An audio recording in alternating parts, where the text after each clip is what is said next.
Hello, hi everyone. Welcome back to our YouTube channel Porahali. Myself Debojit and today we will continue the MCQ revision series part 7. ठीक है, तो आज ये जो revision series है इस पार्ट में हम पर्टिकुलरली जो इंडियन डेमोक्रेसी वाला चैप्टर है वो डिस्कस करने वाले हैं. ठीक है, उसके बाद हम हिस्ट्री पे मूव करेंगे. ठीक है, तो चलो पार्ट 7 को स्टार्ट करते हैं और देखते हैं पहले क्वेश्चन क्या है. देखो, सबसे पहला क्वेश्चन है easy one. The British government sent the cabinet mission to India.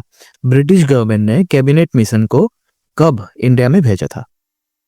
ठीक है, थोड़ा बैकग्राउंड देख लेते हैं उसके बाद प्रोसीड करेंगे फर्दर.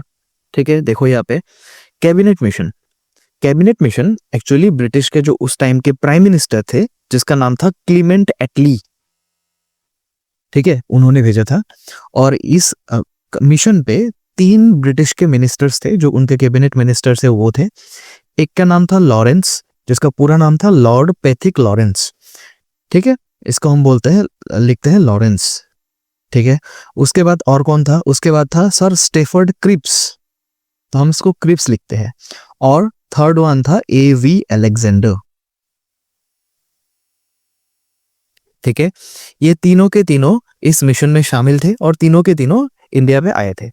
ठीक है, तो ब्रिटिश के जो ब्रिटेन के या फिर ब्रिटिश बोल सकते हो, उनका जो प्राइम मिनिस्टर था उन्होंने अनाउंस किया था कि ये जो कैबिनेट मिशन था ये कैबिनेट मिशन हमने फॉर्म किया और इंडिया पे ये जाएगा 24 मार्च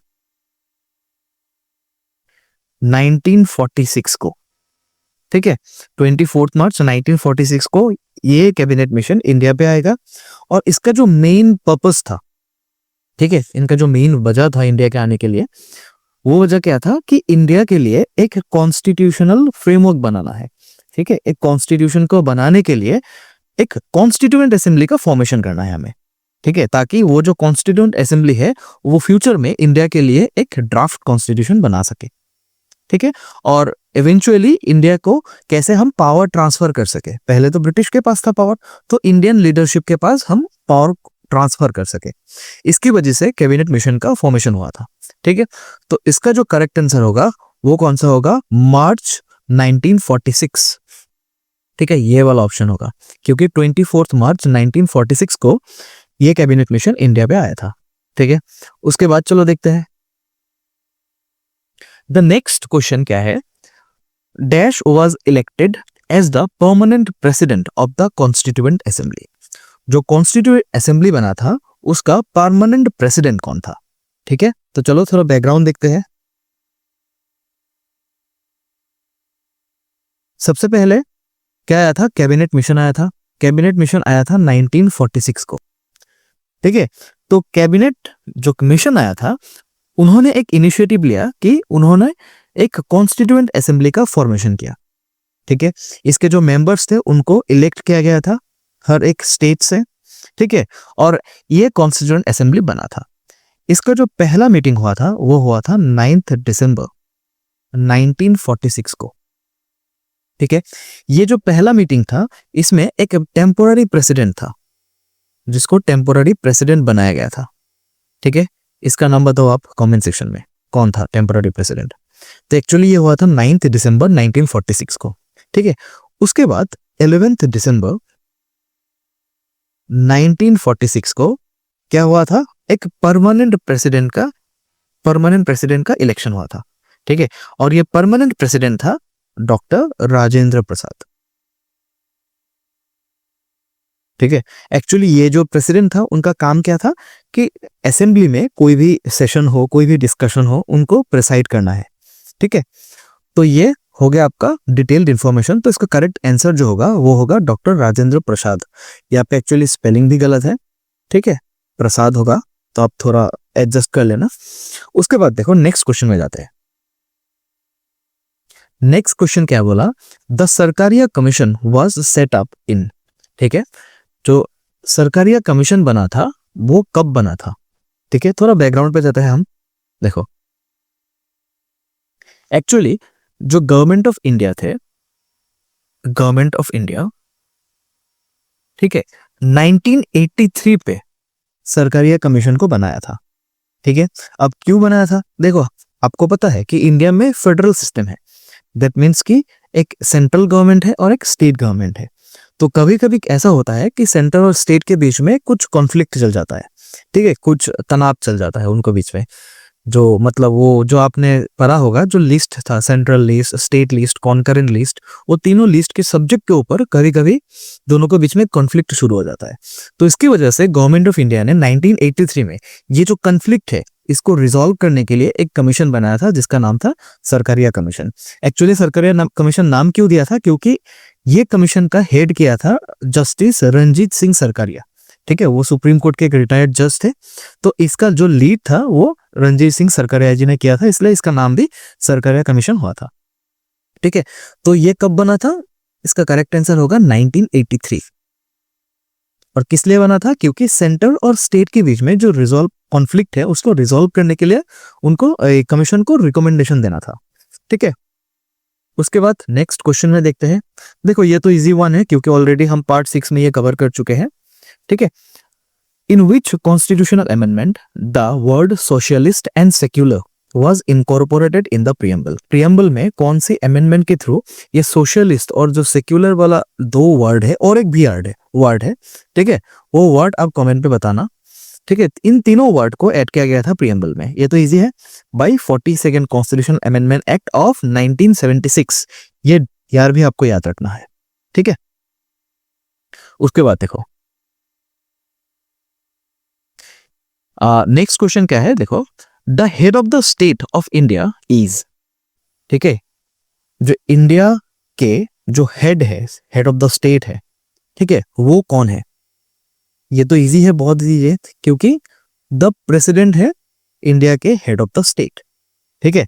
आप बताओगे, देखो सिंपल सी बात है, क्योंकि chief justice of supreme court तो नहीं हो सकता एंड वाइस प्रेसिडेंट भी नहीं हो सकता, तो कंफ्यूजन होगा इन दोनों के बीच में, क्या प्राइम मिनिस्टर हो सकता है, क्या प्रेसिडेंट हो सकता है, ठीक है। तो हेड ऑफ द स्टेट है ऑलवेज प्रेसिडेंट, लेकिन जो हेड ऑफ द गवर्नमेंट है, गवर्नमेंट का जो हेड है वो है प्राइम मिनिस्टर, ठीक है। ये थोड़ा कंफ्यूज हो सकता है, लेकिन आप ध्यान से याद रखना, क्योंकि कॉन्स्टिट्यूशन में लिखा गया है कि प्रेसिडेंट जो है वो हेड ऑफ द स्टेट होगा, ठीक है। इंडिया का जो हेड होगा वो प्रेसिडेंट होगा एंड गवर्नमेंट का जो हेड होगा वो होगा प्राइम मिनिस्टर।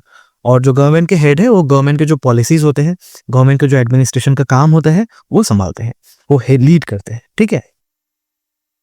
उसके बाद देखो नेक्स्ट क्वेश्चन क्या है, the federal system was first introduced in, ठीक है। जो फेडरल सिस्टम है वो सबसे पहले कहां पे इंट्रोड्यूस किया गया था। ऑप्शन है क्या, Canada, the United states of America, the United kingdom and Russia. ये तो बहुत ही इजी है, आपको मैंने शायद पहले भी ये एमसीक्यू डिस्कस किया था। तो इसका जो करेक्ट आंसर है वो होगा यूनाइटेड स्टेट्स ऑफ अमेरिका, ठीक है। एक्चुअली थोड़ा बैकग्राउंड में आपको बता देता हूं। 17 सितंबर, ठीक है, 1787 को जो अमेरिका का कॉन्स्टिट्यूशन है, ठीक है, उसको एडॉप्ट किया गया था, ठीक है। और इसी टाइम ये डिसाइड किया गया था कि अमेरिका में जो गवर्नमेंट है वो स्पेशली दो टाइप के होगा, एक होगा सेंट्रल गवर्नमेंट जो कि सेंटर पे होगा, और एक होगा स्टेट गवर्नमेंट, ठीक है। तो इस दो टाइप का गवर्नमेंट का पहले इंट्रोड्यूस यह भी हुआ था, तो इसलिए इसको बोलते हैं अमेरिका में फेडरल सिस्टम का बर्थ हुआ था, ठीक है। उसके बाद देखते हैं, देखो नेक्स्ट क्या बोला, India has been declared as a union of states in article number 1, article number 2, article number 4 and article number 21। इसका तो करेक्ट आंसर आपको पता है कि आर्टिकल नंबर 1 पे होगा। वहां पे आर्टिकल नंबर 1 पे पहले ही वर्ड लिखा हुआ था कि India that is Bharat shall be union of states, ठीक है। ये पहला जो कॉन्स्टिट्यूशन का पहला आर्टिकल है वहां पे यूनियन ऑफ स्टेट्स लिखा गया था, ठीक है। और मैंने आपको समझाया था कि union of states and federation of states में कुछ डिफरेंस है, अगर आपको याद है तो आप कमेंट सेक्शन में बता सकते हो, ठीक है। उसके बाद देखो नेक्स्ट क्वेश्चन क्या है,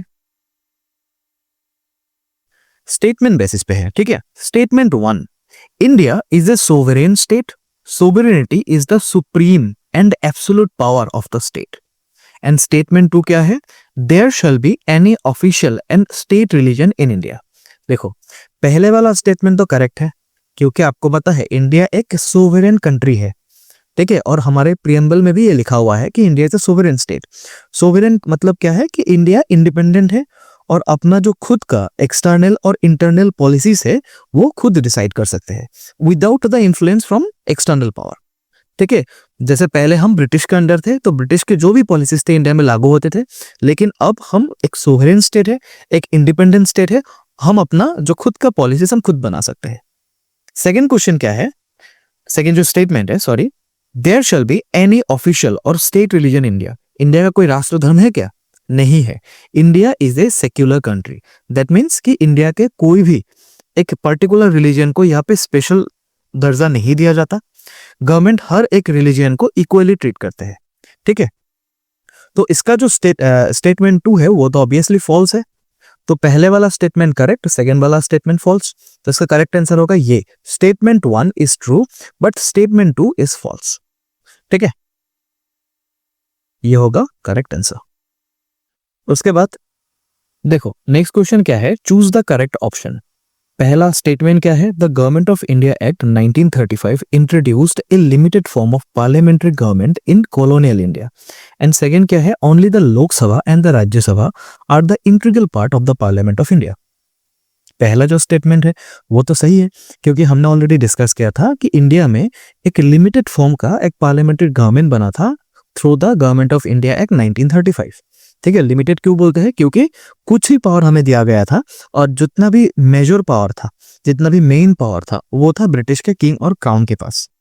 ठीक है, एंड सेकंड स्टेटमेंट क्या दिया है, देखो, only the Lok Sabha and Rajya Sabha are the integral part of the parliament. ठीक है, जो इंडिया का पार्लियामेंट है उसमें 3 इंटीग्रल पार्ट है, एक है लोकसभा, एक है राज्यसभा और एक है द प्रेसिडेंट ऑफ इंडिया। देखो सिंपल सी बात है, आप पार्लियामेंट मतलब क्या जानते हो कि लोकसभा राज्यसभा है, लेकिन honourable president of India is also an integral part of the parliament. अब क्यों? क्योंकि ये जो लोकसभा और राज्यसभा में जो भी बिल पास होते हैं फाइनली प्रेसिडेंट के पास जाते हैं, और प्रेसिडेंट अगर उसमें सिग्नेचर देगा या फिर एसेंट देगा तभी वो बिल एक्ट बनता है। ठीक है, और भी प्रेसिडेंट ऑफ इंडिया के पास बहुत से पावर होते हैं, जैसे वो डिसॉल्व कर सकते हैं, समन कर सकते हैं। ठीक है, ये अगर लोकसभा और राज्यसभा के बीच में कोई डिसएग्रीमेंट हुआ, ठीक है, तो जॉइंट सिटिंग का वो समन कर सकते हैं। ठीक है, तो 3 इंटीग्रल पार्ट है पार्लियामेंट ऑफ इंडिया के। तो सेकेंड स्टेटमेंट क्या है, गलत है। ठीक है, ये जो स्टेटमेंट है ये गलत है और पहला वाला स्टेटमेंट करेक्ट है। तो इसका करेक्ट आंसर होगा A is true but B is false. ठीक है, ए होगा इसका करेक्ट आंसर। उसके बाद देखो नेक्स्ट क्या बोला, match the following. Doctor Rajendra Prasad, president of the drafting committee. Sorry, यहाँ पे थोड़ा गलत हुआ है ये स्पेलिंग ड्राफ्टिंग कमेटी का। ठीक है, ड्राफ्टिंग कमेटी का थोड़ा स्पेलिंग गलत हुआ है, तो हमको बोला कि मैच करने के लिए डॉक्टर राजेंद्र प्रसाद, आपको पता है कि ये था permanent of the permanent president. Sorry, ये होगा, ये होगा। ठीक है, permanent president of the constituent assembly. यहाँ पे परमानेंट भी गलत हुआ है, थोड़ा स्पेलिंग मिस्टेक है क्योंकि हमने डायरेक्ट क्वेश्चन बैंक से लिया है क्वेश्चन, तो वहाँ पे थोड़ा कम थोड़ा वो स्पेलिंग मिस्टेक रहता है।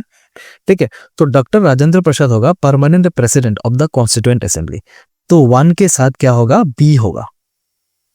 ठीक है, तो 1 के साथ डी कौन सा है, ए है या फिर डी, दोनों में से एक हो सकता है। ठीक है, तो चलो नेक्स्ट पे मूव करते हैं। सच्चिदानंद सिन्हा, ये अब आपको पता है कि ये सिर्फ कॉन्स्टिट्यूएंट असेंबली का पहला जो सिटिंग हुआ था, पहला जो मीटिंग हुआ था उसका प्रेसिडेंट था। तो 2 के साथ कौन सा होगा, डी होगा। ठीक है, तो चलो यहाँ पे भी 2 के साथ डी है, यहाँ पे भी 2 के साथ डी है। बाकी 2 ऑप्शन तो हम ऑलरेडी एलिमिनेट कर चुके हैं। बाकी देखो डॉक्टर बी आर अम्बेडकर, ये आपको पता है कि ड्राफ्टिंग कमेटी का प्रेसिडेंट हुआ करता था डॉक्टर बी आर अम्बेडकर। तो 3 के साथ ए होगा। देखो यहाँ पे 3 के साथ ए यही है, तो इसका जो करेक्ट आंसर होगा वो ये होगा, डी होगा। ठीक है, और बाकी जो जवाहरलाल नेहरू जी थे वो थे ऑब्जेक्टिव रेजोल्यूशन जो लाए थे जब पंडित जवाहरलाल नेहरू जी थे। ठीक है, यहाँ पे भी नेहरू जी का स्पेलिंग गलत हुआ है, नेहरू होगा। ठीक है, उसके बाद देखो the last question, consider the following statement and choose the correct answer. सबसे पहला क्या है, the system of India is the real federal system. And second क्या है, there are 2 types of government of India. ठीक है, सबसे पहली बात तो इंडिया का जो फेडरल सिस्टम है वो रियल फेडरल सिस्टम नहीं है, ठीक है। रियल फेडरल सिस्टम है अमेरिका का, इंडिया का नहीं है। क्यों? क्योंकि इंडिया में जो सेंट्रल गवर्नमेंट होते हैं वो स्ट्रांग होते हैं। इंडिया का कॉन्स्टिट्यूशन एक ही है, दो नहीं है। इंडिया में सिटीजनशिप एक ही पाया जाता है, दो नहीं, ठीक है। जितना भी रेसिडुअरी पावर है वो सेंट्रल गवर्नमेंट के पास होता है, जिसकी वजह से इंडिया का जो फेडरल सिस्टम है वो रियल फेडरल सिस्टम नहीं है। तो ये जो स्टेटमेंट है वो गलत है, ठीक है। एंड द सेकेंड वन क्या बोला, there are two type of government of India, ठीक है। एक्चुअली गवर्नमेंट ऑफ इंडिया में जो गवर्नमेंट होते हैं इंडिया में वो तीन टाइप के होते हैं, दो टाइप के नहीं। एक होता है सेंट्रल गवर्नमेंट, एक होता है स्टेट गवर्नमेंट, और एक थर्ड वाला भी होता है जिसको आप बोलते हैं लोकल सेल्फ गवर्नमेंट, ठीक है। जो भी म्यूनिसिपैलिटी होते हैं और विलेज पंचायत होते हैं वो होता है थर्ड टाइप ऑफ गवर्नमेंट, ठीक है। तो दोनों स्टेटमेंट ही यहाँ पे गलत है, ठीक है। तो इस पर होगा, इसका करेक्ट आंसर होगा 1 and 2 बोथ आर इनकरेक्ट, दोनों ही गलत है। 1 and 2 दोनों ही गलत है, ठीक है। और जाते जाते एक बात आपको एक क्वेश्चन आपको पूछता हूँ, ठीक है। ये जो थर्ड टाइप के इंडिया पे गवर्नमेंट है जो कि लोकल सेल्फ गवर्नमेंट होते हैं, वो कौन सी अमेंडमेंट के थ्रू कॉन्स्टिट्यूशन में इंट्रोड्यूस हुआ था, ठीक है। वो आप कमेंट सेक्शन में बताना, ठीक है। तो चलो आज के लिए इतना ही है, मिलते हैं जो अगली चैप्टर है, प्रोबेबली हम स्टोरी स्टार्ट करने वाले हैं, ठीक है। तो नेक्स्ट रिवीजन सीरीज पार्ट 8 पे मिलते हैं आपको, ठीक है। तब तक के लिए थैंक यू वेरी मच, मिलते हैं नेक्स्ट क्लास में।